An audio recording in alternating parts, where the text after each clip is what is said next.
दोस्तों 1984 में हुए भोपाल गैस त्रासदी में एक मिलिंद जोशी नाम के व्यक्ति भी उस हादसे के चपेट में आ जाते हैं। उनकी भी वहां के मृतकों की लिस्ट में नाम जुड़ चुका था। असली कहानी तो उनके मरने के बाद शुरू होती है।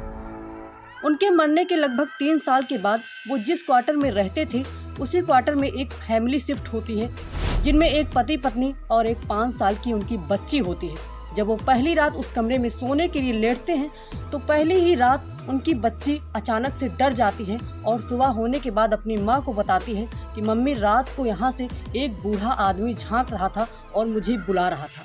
लेकिन उसकी माता इस बात को नज़रअंदाज कर देती हैं और अपने काम में जुट जाती हैं। अगली रात फिर से जब वो फैमिली सोने के लिए लेटती है तो लगभग 11:42 पर उस बच्ची के चीखने से पूरा मोहल्ला गूंजता है।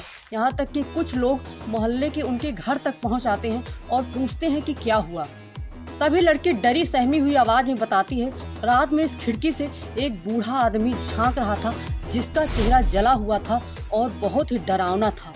तभी उसमें से एक पड़ोसी बताता है कि भोपाल गैस त्रासदी में इस कमरे में एक बूढ़े व्यक्ति की मौत हो गई थी और तब से इस खिड़की से कभी कभी वो बूढ़ा आदमी अपने जले हुए चेहरे में झांकता हुआ दिखता है। तो कभी कभी इस कमरे में किसी के सांस लेने की आवाज़ आती है। वो लोग पूरी तरह से डर जाते हैं और अगले दिन ही अपना बैग पैक करके वो दूसरी जगह शिफ्ट हो जाते हैं।